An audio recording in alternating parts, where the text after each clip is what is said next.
Soteropolitano, sou de Salvador, Bahia.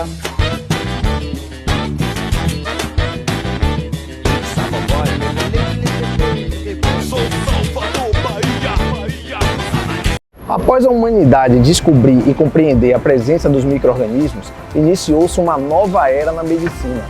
Com isso, o ambiente passou a ser reconhecido pela sua importante contribuição na transmissão das doenças. E sabemos também que algumas bactérias podem sobreviver no ambiente inanimado de um dia a alguns meses, contaminando as superfícies. Qual é o enfermeiro da CCH que não preza por uma excelente relação com a liderança da higienização? Pois é, a gente sabe o valor de ter uma enfermeira à frente do serviço de higienização e que ela seja uma parceira forte no combate às infecções.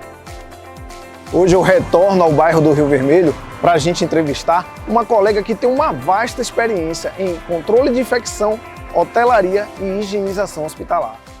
No dia de hoje nós vamos falar com Lívia Dias. Tudo bom, Lívia? Tudo bom, Gustavo? É um prazer ter você aqui. Prazer estar aqui também. Como está hoje o processo para atualização profissional na área de higienização? Digamos que nós temos uma enfermeira que deseja seguir nesta área.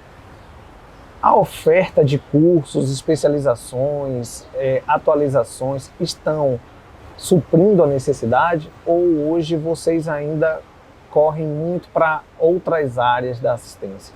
Olha, Gustavo, hoje nós temos já instituições renomadas, né, que estão trazendo aí um portfólio maravilhoso sobre esse tema, sobre hotelaria, sobre higienização.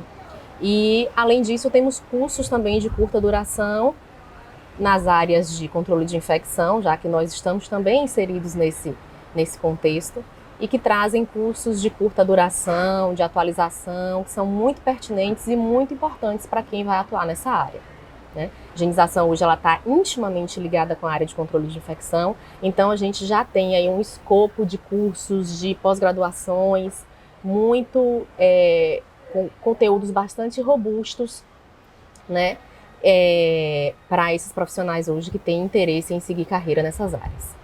A enfermeira da higienização muitas vezes está ligada a uma gerente de enfermagem, mas há outras tantas vezes que ela está ligada a uma gerente não técnica da área de hotelaria.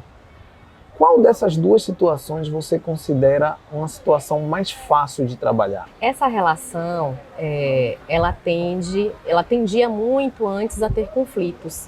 O que normalmente a gente busca é estar sempre respaldado em questões científicas, né? Está sempre respaldado em artigos científicos, está sempre respaldado na legislação. A gerência não técnica, ela acaba nos demandando conteúdo, respaldo, né? Então, a gente acaba conseguindo trabalhar muito com o que a gente traz de respaldo, do que a gente traz de legislação, do que a gente traz de conteúdo científico, e a gente consegue desempenhar um trabalho. Hoje a gente não tem mais tanto conflito nesse quesito. Para compor o time de agentes de higienização dentro do hospital, a gente tem hoje alguns teóricos que tratam sobre a qualidade desse time. Estes profissionais devem ser qualificados ao menos de um nível médio de escolaridade.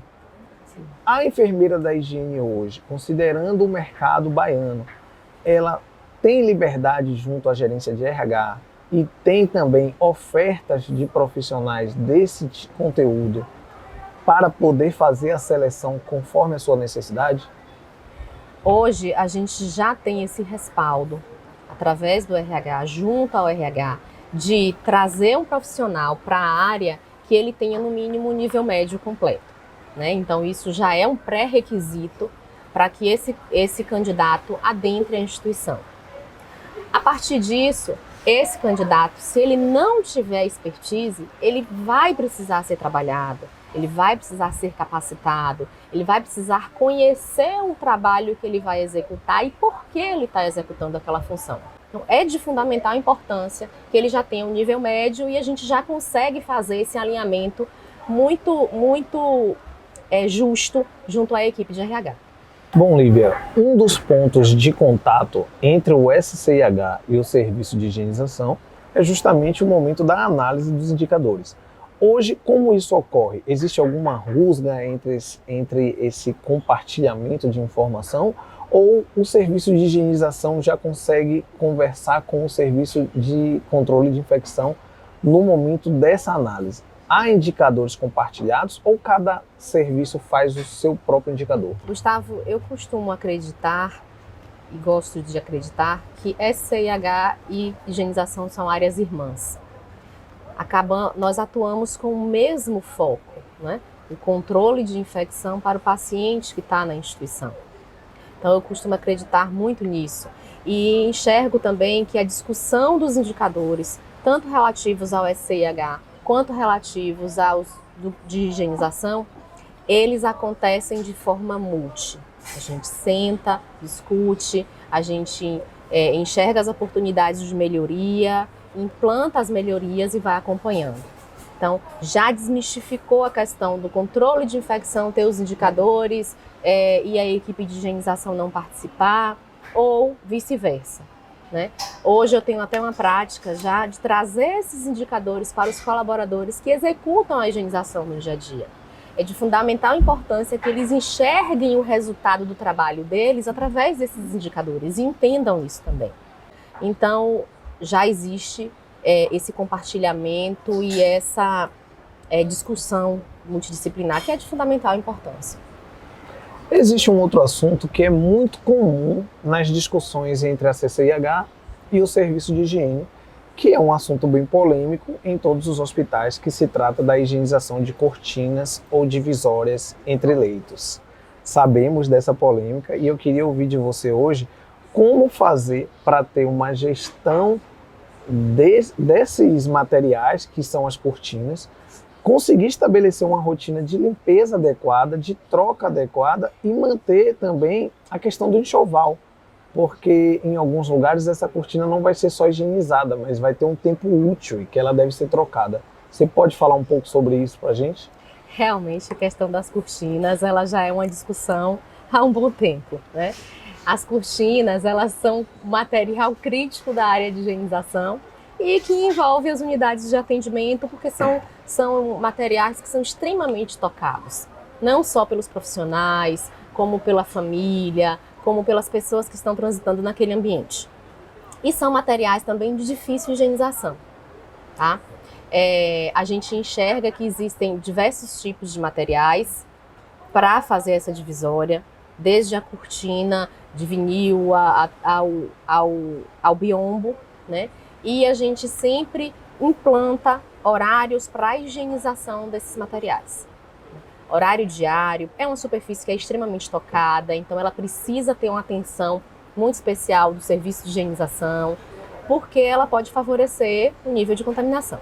Hoje a gente já tem materiais que entram nesse rol, né, que ele vai ser processado, e aí é ter realmente um backup na casa. Se eu tenho uma cortina que ela pode ser processada na lavanderia, eu vou processá-la na lavanderia, eu vou ter que ter backups dentro da instituição para que a gente consiga fazer essa troca.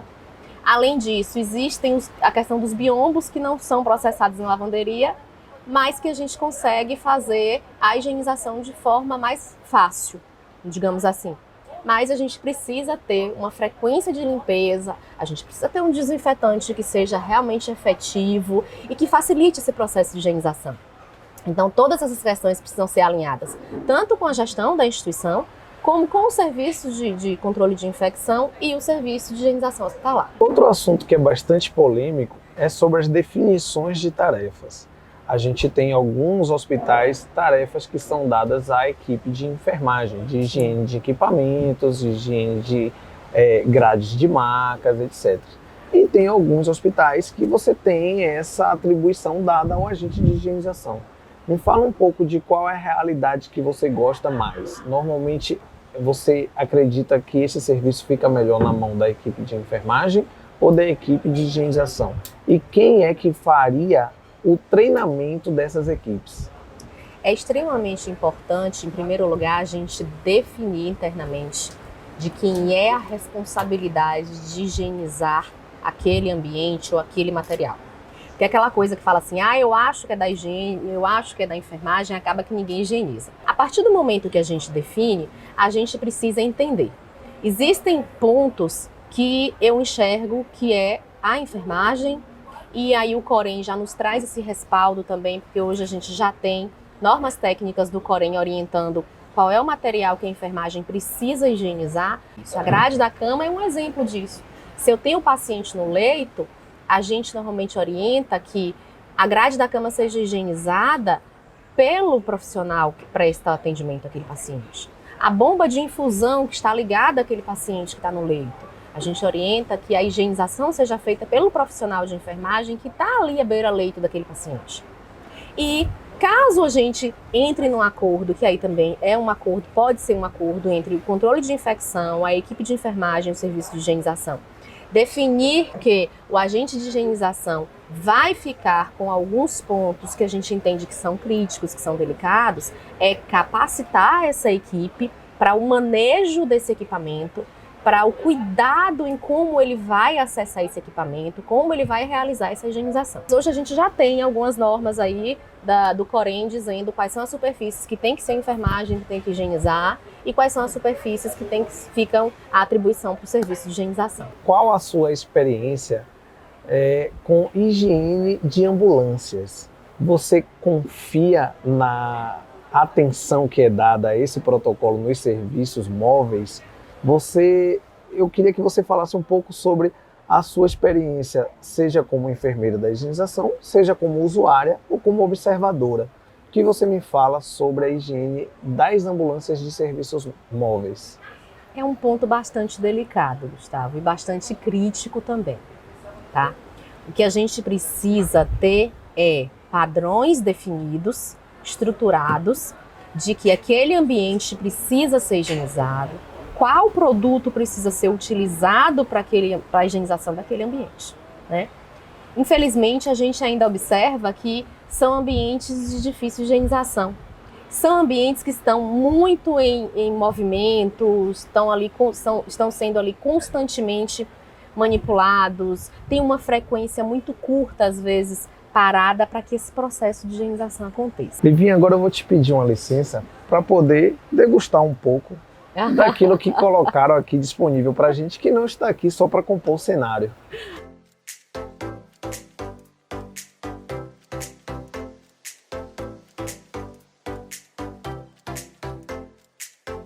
Percebo que muitos hospitais sofrem com a falta de preocupação do colaborador em desprezar o resíduo de maneira adequada. Hoje, você tem algum indicador que atrele custo a esta prática? Você avalia o quanto o hospital paga por um descarte inadequado? Hoje, as instituições elas já começam a ter uma maior preocupação nesse tema, principalmente por conta das questões ambientais. Qual é a nossa preocupação sempre? Capacitar essas equipes, né, que prestam assistência ao paciente, assistência direta, para conseguirem discernir o que é resíduo biológico, o que é resíduo comum, como ele vai desprezar, como ele vai descartar. Além disso, a gente já usa algumas táticas, né, do resíduo da lixeira de resíduo biológico, ela não estar dentro do leito do paciente, porque o próprio acompanhante, o próprio familiar pode descartar indevidamente, né? Então a gente já traz essa preocupação também. Fora isso, a questão das empresas que fazem essas coletas dentro das instituições, elas também nos exigem essa preocupação de saber separar, né? Somos corresponsáveis pelo resíduo que nós geramos e pela destinação que é feita dele, né? Então, hoje as instituições elas estão muito mais preocupadas e muito mais com o olhar nessa segregação, nessa separação, né, bem mais atentas. Fora as estratégias que a gente acaba já utilizando, né, de fazer as rondas, de capacitar as equipes, de fiscalizar mesmo como é que está acontecendo o descarte desse resíduo, né? E se em algum momento a gente perceber que tem um profissional ali, ou uma equipe específica fazendo esse descarte adequado, a gente traz para treinamentos, a gente explica, a gente traz para conversa e traz a conscientização de como deve ser desprezado esse material. Esse papo está assim excelente. Eu sei que a gente tem muita coisa para extrair da Lívia, mas chegamos no nosso momento final. Lívia, obrigado por participar com a gente desse programa. Foi um prazer imenso receber você. Eu que lhe agradeço, foi um prazer imenso estar aqui para falar um pouquinho sobre esse tema, né, que às vezes é um pouco esquecido, mas que é de fundamental importância para a nossa realidade. Obrigado. Obrigada a você.